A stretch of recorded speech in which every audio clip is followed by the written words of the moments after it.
All right, guys, welcome to the training on our email sequence. We're going to go through 1, 2, 3, 4, 5, 6, 7, 8, 9, 10, 11, 12 emails. Okay, 12 emails. And this is really going to be stretched out over the course of about 20 or so days. And I want to preface this by saying that you can use these any way you want. This doesn't have to be an email, all right? We call it the email sequence, but it doesn't. You can very easily send this as a Facebook message or a Skype message or even, through a mail, right? You could write it on a letter or type it out or print it out and send it to somebody or hand it to somebody, print it out and stick it on their door. Whatever you want. I mean, you could do that very easily. And I would actually suggest that you do that. And the reason why is because we want to make sure that people are actually getting what we're sending them. So the more mediums you can use to communicate with somebody, the better off you're going to be. With that said, though, we do this about 90% straight email, right? So most of the time, we're not sending direct mail. We're not sending Facebook messages. We're not sending Skype messages. We're just doing it directly through email. So use it however you want. And again, there's nothing wrong with Facebook messages or LinkedIn messages or whatever. It's just that most of the time we see a pretty good results through email. And we have so many leads that if we ever got in a one-on-one conversation with somebody on Facebook, it would just take up too much time. So we don't really go that route because of the amount of leads that we have. And that's the beauty of what we do here, is that literally every business in the world can use what we have. So the leads that we have are just like astronomical. So we can't spend the time to do the one-on-one prospecting through Facebook or LinkedIn. But if you want to do it for a couple hours a day, that's totally cool. All right. So the other thing I'll just say too real quick is this is meant to be done in order, okay? Not to skip around. So make sure that you do these. This is a sequence. So make sure you do them in the sequence that they're in, right? That's the easiest way to go about it. All right, so the first email that we have here is the cold open. So this is somebody that you're prospecting for the first time. You haven't really talked to them before. You don't know who they are. This is not good for your power base, in the main training. If you watch that, it's not good for that. It's not what it's meant for. We did training on that already. This is completely different. This also works really well for the done for you leads that we have as well. So if you invested in that and you got that stack of leads from us, the spreadsheet. I'm an old school guy. I call it a stack of leads, right? Like the old phone room way. That's where I come from. So if you get the spreadsheet of leads from us, then this is a great way to introduce yourself to them and start the closing process and pitching process on them. So we're going to lead off with the subject line of appropriate person. And this really gets opens sky high. So very simple subject line. It works really, really well. We've tried a whole bunch of them. My favorite subject line, I've said it over and over and over again, is quick question.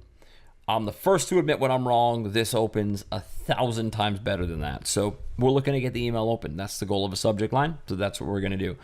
And then you just put hi and you put the person's name. I'm not sure if you're the right person to talk to about this or not, but I figured I'd give it a shot. I was recently searching in city for niche, right? So in Charlotte for a roofer or whatever, and came across your listing on Google. While doing so, I saw a major problem with your Google account.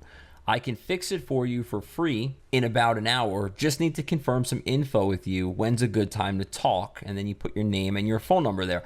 And then the PS is really important because this is what's going to get the replies, and you're going to get the person's name that you should be talking to if it's not the right person, right?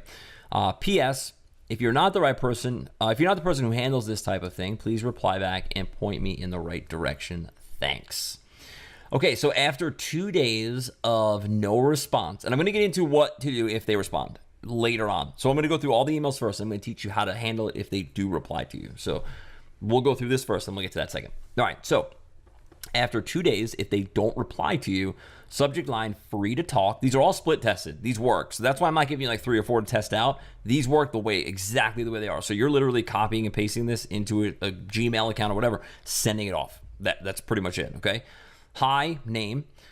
Because I do a lot of work in the roofing industry, I consistently follow industry news. I recently noticed that you've done something big. Congratulations. Now, this is going to take a little bit of work on your part because you want to find something that the person did. So maybe he just recently completed a new house project that he did, or he was mentioned in a magazine, or he was awarded one of the top 5 roofing companies in Charlotte, or whatever, right? Sticking with that example, the top 10 pizza places in Dallas, Texas, or whatever it is. So find something. You can always find something to congratulate somebody on. It could be the guy's birthday 2 weeks ago, right? Whatever. So it doesn't really matter. Just find something to congratulate him on, and that's how you open up the email. Usually, when something like this happens, your online reviews become a priority. I took a quick look at your reviews that are out there right now, and I found a pretty big problem. I'd like to get your permission to fix that problem, and I'd be willing to do it for free. Just need 5 minutes of your time to get basic info about your business, quick background, link to the logo, etc. How does your calendar look this week? So let me explain the free thing for a second, right? So when we go with our business, and I'm giving you, I promised you that I'm going to give you the exact emails that we use, right? And that's what I'm doing. So I have to do some explaining here, all right? Our sales process, the way that we do this is very simple. We'll go in, and these are the exact emails that we use, right? And sometimes we'll go in and they'll say, well, you said in the email that you would do it for free, and the document is $100. And then I'll say to them, yeah, the document's $100. We can do it for free. So what we'll do, if you don't want the document, that's fine. We could start the free trial of our Google review tool today, and we'll do it for free, and you'll have it for 30 days. And if you like it, you can keep it. If you don't keep it. That's totally fine with us. And then I get them started on a free trial of our service. Okay, so just understand that, right? You might want to take that out. So maybe you'll just say to them, I'd like to get your permission to fix the problem. Delete. Right? I just need 5 minutes. That's fine. You can edit that way. Just understand, I promised you the exact emails that we use internally. These are exactly the emails that we use internally. Okay?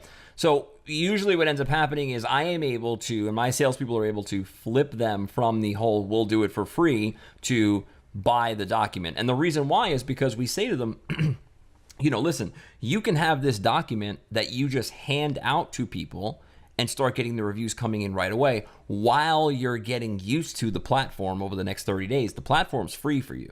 So you can use the platform for 30 days, and then you could start getting reviews literally within the next half hour or so by handing out this document to the customers that walk in the door.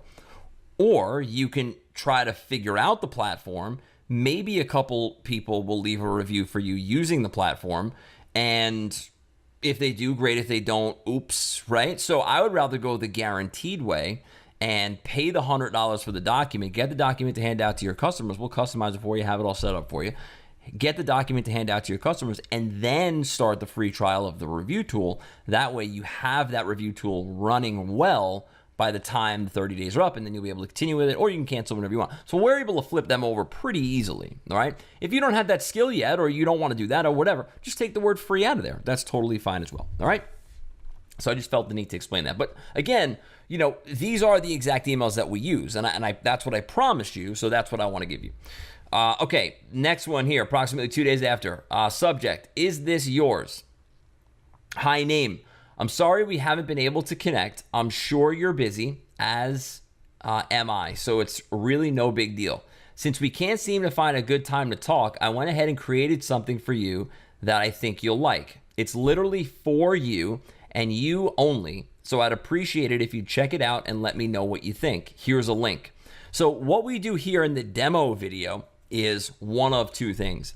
Either I'm going to go online, or one of my employees are going to go online and they're going to show them what their reviews look like. And then we're going to do the what would you choose thing. That's number one. Or we're going to actually demo either the tool that we use or the document that we're going to sell them. There's kind of like 3 of them that we use. And it really, honestly, it depends on, I know the question, and it's completely valid, and I would probably ask it too. Which one works better? What out of the 3, which one would you?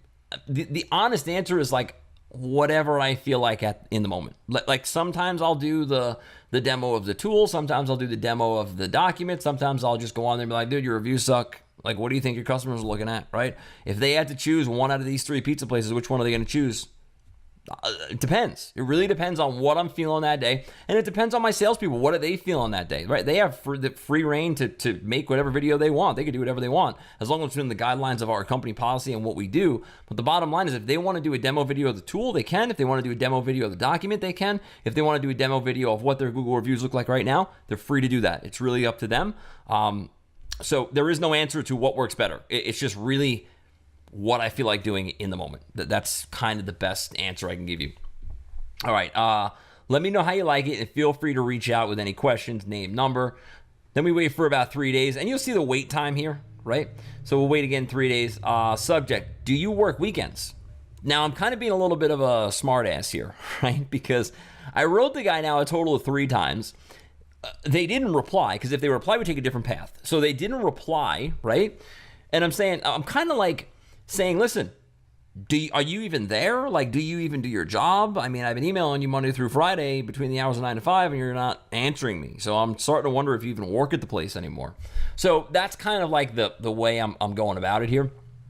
Hi, name. The other day I sent you over a demo of a tool. So this is a specific email for demoing the tool, right? If I was demoing the document, I would say demo of a document that I created for you. Or if I was doing a demo of their reviews online, I would say a demo of your reviews online that I created for you, right? So really just edit that to whatever you do in the previous email. I spent quite a bit of time setting that all up, and I really wanted your feedback. I'm sure you're really busy, so I figured maybe we could get together on a 5-minute call, maybe Saturday. Let me know if you're free. Thanks, name, number. And then I just PS them with the link again to this video, okay? Now, the other thing you could do, which is a little sneaky, and I don't really have hard data on this to tell you if it works really good or somewhat good or whatever. But there's sometimes where I do it just for the hell of it, right? So if here I send them a demo of the tool, right?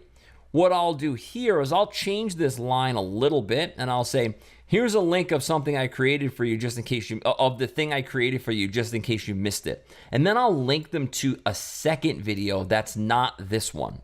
So like say here I do a link to the demo. Here I'll do a link to the document, right? Because a reason for them not replying could be that they looked at the video, which we can track, right? But let's say they looked at the video and they didn't like what they saw. So here I may send them another video of something else. Maybe I can hook them on the second one, right? So the easiest way to figure out if they viewed it or not is, this is not the most technologically advanced way of doing this, but the easiest way to do it is watch your YouTube, because you're going to set these up as unlisted videos if you decide to do demo videos. Some of you don't even have to do that if you don't want to. But if you're going to use demo videos, then what you're going to do is just set them up unlisted on your YouTube account. Don't use private because then no one's going to be able to see it.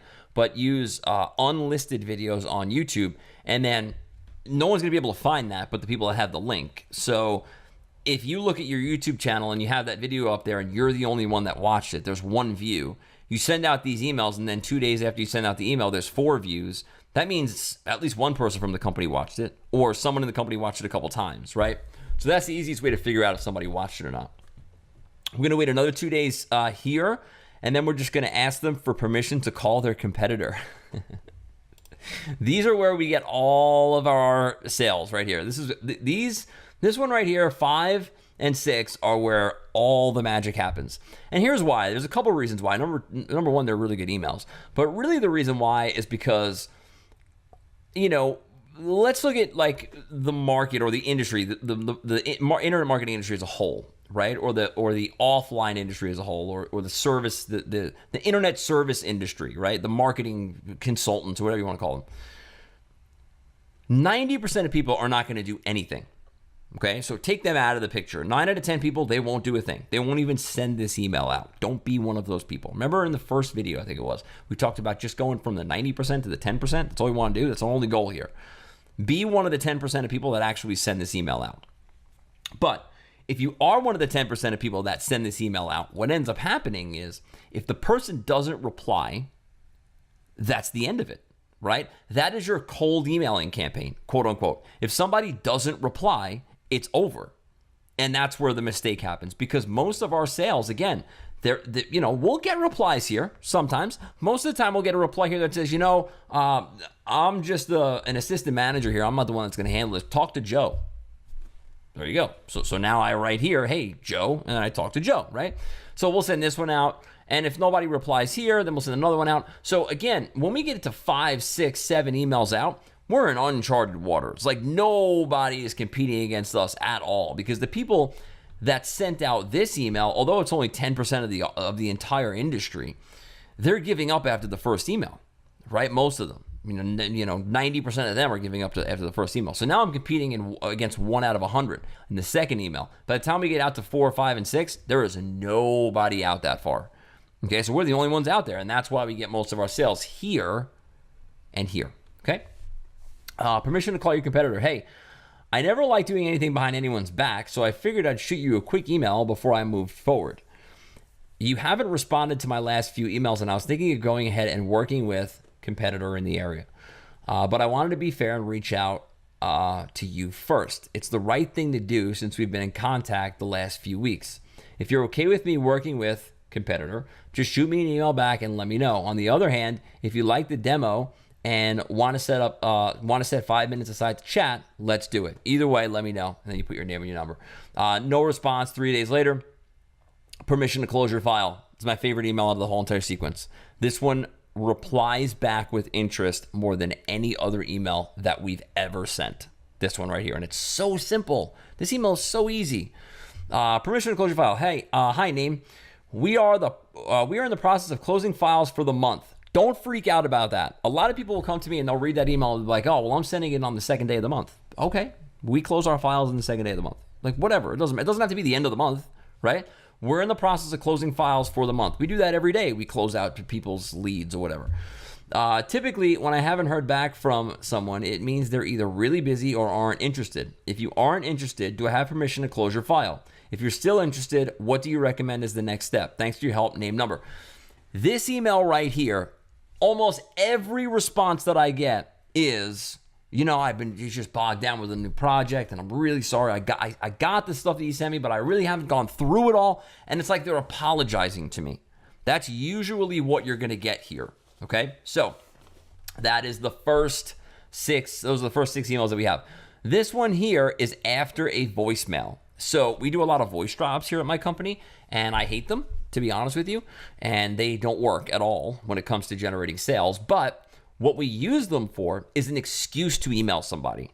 So I do that a lot, right? And I think I explained this in the main training portion where I talk about like how to, sometimes I think it was the telephone part where I say sometimes I'll just email somebody so that I could say to them, hey, this is Kenny from XYZ Marketing Company out in New York. Can you hear me okay? Yes. The reason for the call is I sent you out an email a couple days back. Don't know if you had a chance to read it or not, and then I go into my whole thing, right? It gives me a reason to call them. So I do the same thing here. The only reason why we voice drop is to get an excuse to email them, okay? So, sorry I missed you is the subject line. Hi, name. I just called to talk quickly about a problem I noticed on your Google account and how I can fix it for free. Again, if you don't want to use the free thing, don't use it. In my voicemail, I mentioned that I'll try again on a day and a time, but feel free to reach me whenever works best for you at the phone number or shoot me any questions via email. So that, again, that email, the only thing there is I called you, you missed the call. I know you're busy, got a problem with your Google account. Let's get it fixed. Give us a call back. 2 days later, if they don't reply, free to talk. This is all the same, so I'm not going to go through this again. But all these emails right here are the exact same emails that are up top, okay? The only difference here is the open. So this one here is an open after a voicemail. This one here is an open that is cold. You didn't voicemail them, you didn't do anything. And to be honest with you, it really depends on which way. It doesn't matter. Like this is beautiful. This email is amazing, okay? It gets responded to like crazy. It gets opened like crazy. If you want to do voicemails or voice drops, that's fine too. But again, a lot of the things that I do, you have to understand, a lot of things that I do are strictly for an excuse to do something else. So I explained in the phone training, a lot of times I'll email somebody just for the sole purpose of saying, hey, I emailed you. That's why I'm calling you, right? Sometimes I'll voice drop people just for the sole purpose of saying, hey, I voicemailed you. I said I left you a voice. I wouldn't say that. I left you a voicemail and I'm following up with an email now, right? So just understand that's a tactic that we use then it works very, very well. But either way you want to go with this, it works really good. All right, so what happens if they reply? Okay, this is where the things get crazy because it can go 9 million different directions. Somebody replies back to you and they say you're the worst person in the world, never email me again. Someone writes back to you and says this is the greatest thing I ever heard in my life. Let's get started. How do you handle those two calls? Okay, the answer to that question is the same exact way. That's how you handle the two calls. You handle them the same exact way. Now, my rule at my company, and you could do what you want, but I'm just telling you what we do here. My rule at my company is that if somebody replies to an email, if they take the time out of their day to write you a response, whether they tell you to kill yourself or whether they tell you you are the greatest thing alive, it doesn't matter. If they took their time out to write an email back to you, they have enough interest in what you're doing to deserve a call. Okay, so somebody will write me back and they'll say, never email us again. I'm going to call them back and I'm going to say, this is Kenny from XYZ Marketing Company out in New York. You just sent me back an email saying never to email you again. So what I figured I'd do is I'd give you a call on the phone so we can go through your Google account, get it all fixed up. I just want to confirm some information from you. You still at ABC 123 Street, right? Yes, and I'll go right into it. Now you see how I just was like it's like they're like, whoa, like what the hell's going on here? They don't get it. Okay, they don't expect it. It's unexpected. Somebody writes me back and they say, never email me again. I'll go through it again really quickly because this is not written down. So I'll go through it again really quickly. Someone writes me back and they say, never email me again. The second I see that email in my inbox, what I'm doing is I'm picking up the phone, I'm dialing it, and I'm saying, hey, this is Kenny from XYZ Marketing Company. Not sure if you quite remember me or not, but you just sent me an email a couple minutes ago telling me to never email you again. So what I've decided to do is figure I'd give you a quick phone call. There is a problem with your Google account, and we're going to fix it for you. I just wanted to confirm some information from you. You're still at ABC 123 Street, right? And they're like, yeah. Okay, good. Is this your website? Is this your thing? And then I just start going into pitching them, and then I'll book an appointment with them, or I'll close the deal in a one-call close, or whatever it may be. If somebody writes back and they're like, oh, this sounds like a great idea, let's meet on Tuesday at 2:15, well, then obviously you don't call them right back, right? But if somebody says, man, this is a great idea, I've been thinking about this for a while now, and I just really wasn't sure how to do it or whatever, and other things came up, I'm hitting that person right back.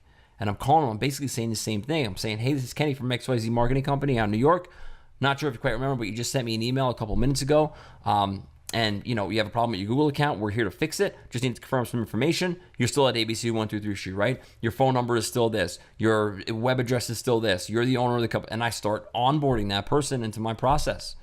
Okay? So it's literally the same call no matter what they say in the response, unless they get request an appointment time. If they say Tuesday at 2:15, I'm good, then I'm calling them on Tuesday 2:15. I may write back to confirm, or I may call them on Monday and say, hey, Tuesday at 2:15, right? And they're like, yeah, okay. They would confirm it, right? May give them a little bit of a propaganda sequence deal or whatever, and you'll learn about that in the next video. But maybe give them a little bit of that. But the bottom line is, what I'm doing is no matter what happens, unless they request a specific time, I am calling them back the second I get that email or the second I notice it, right? I'm not constantly in my email all day. That kills production. So I rarely check my email. I usually check it like once in the morning and once at night. So once I see it though, boom, I'm in. And my salespeople who all they do is sell, they're constantly in their email because they're prospecting this way. And when they see that email come back, boom, they're right on the phone with the guy and they're nailing it home. So that's what I suggest you to do as well. It's a very, very simple call and it works really, really, really well. Now, what happens if that happens and you call somebody up and it doesn't work? What do? Well, you continue on the process. You just start where you left off and you just keep going, okay? The process is never broken. Even if they have a response, the process is never broken. So you just continue on with the process. All right, so that's it. These emails are right below this video for you to download and use however you want. These emails have brought in, I don't want to give you any numbers because I don't want to do that, but lots and lots and lots of money for us over the last 5 years since we've been using them, or 4 years since we've been using them, and they've evolved. They're not exactly what they were when we first started using them. We test different subject lines and all that stuff, and they probably will evolve again. We're always trying to beat our control, and that's what companies do. So right now we have our control numbers, and we're trying to beat that with different subject lines and different text and all that stuff. And when we do, we'll update the document and give you the stuff that you need. But the bottom line is right now, this is what's working. It's been working for us for a long time, and it brings in money like crazy. You just got to get out there and send the emails. You just got to get out there and do it. And if you have the done for you leads that we've, that I offered you, well, then just take that pile of leads and start sending these emails to those people. You have all the information you need. Just start sending the emails out to the people. The last thing I'll tell you for this video is this. If you did the done for you leads with us or with me, then what you want to do is still send this email, right? A lot of people will be like, oh, I bought your leads and I know the owner's name is Joe, so I'm not going to write appropriate person. Yeah, you are. Yeah, this is the first email that you're going to write, no matter what. Even if the owner's name is Joe, you're going to write that email, okay? And the reason why is because maybe the owner is not the person that wants to know about this, right? Maybe you got to talk to the web guy, or maybe it's Joe and John as a partner, right? So you got to talk to both of them or whatever. You're still going to lead off with this email because it's a great way to open up the conversation. Okay, that's it for this video. Hope you really enjoyed it and found it interesting. Don't forget, download the emails right below this and start using them. Thanks for watching. If you have any questions, let us know.